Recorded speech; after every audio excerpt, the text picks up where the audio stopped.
The third thing that I'm gonna do, excuse me one second.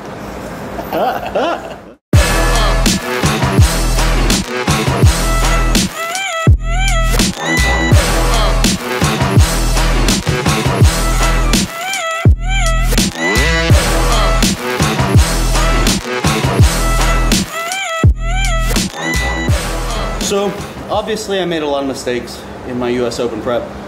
Namely, that I wasn't really focused on prep at all for the entire however many weeks I was training, which was not very many, about 3 or 4. The majority of my off season was focused on bodybuilding. I still intend to compete in bodybuilding, but I am 100% sure that I will not make the classic weight cutoff after water depleting, carb depleting, everything. I was still a good 17 pounds above that cut, so I'm gonna have to move up to the open class. It's gonna take a full year of adding muscle, so that's still a goal. But in the meantime, I'm gonna continue competing in powerlifting like I said I would. I'm not gonna be done powerlifting ever, really. So, I did make some mistakes though, besides that, besides focusing on bodybuilding during my prep.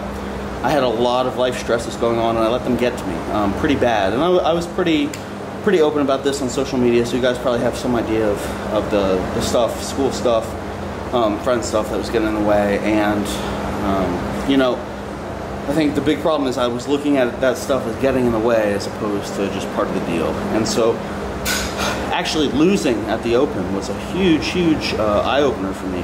I got my motivation back that I've really been lacking for quite a long time, since I won the Open actually in 2017.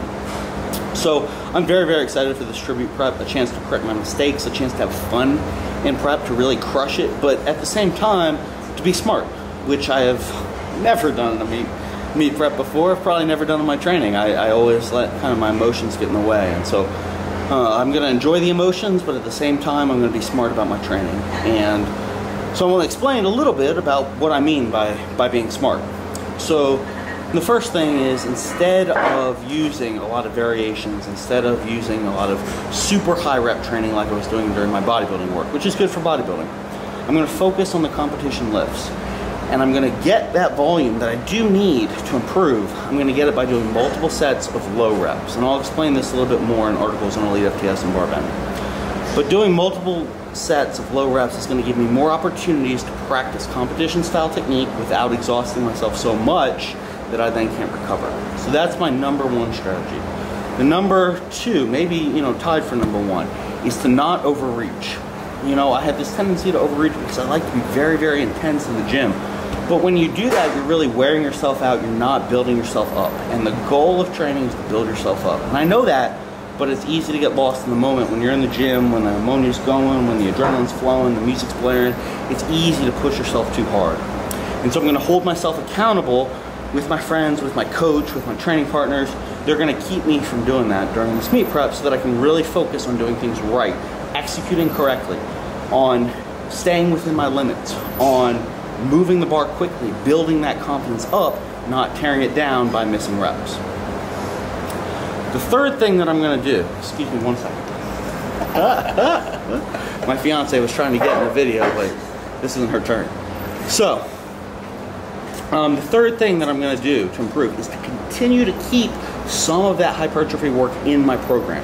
I think in the past, when I've really focused on powerlifting, my routines have been all very low volume. And I do think that's a very successful way to train to a point.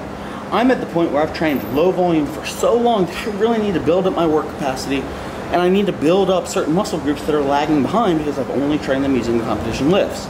So I will be doing a lot of bodybuilding assistance work. It will just be very secondary. It's gonna be after my compound lifts, after my competition lifts, and I'm gonna limit that to about 20 to 30 minutes of total time. So I think those 3 things together are going to be the biggest parts of my meet prep, but really the overarching theme to the entire approach is that I'm excited about training again, man. I remember what it's like to have fun in the gym, to have fun about just being on the journey and going in, even when it's not a heavy session, even when you're not killing yourself, even when you're not hitting PRs, to enjoy the process. And I honestly think, above all else, that's going to make a world of difference. That's a wrap.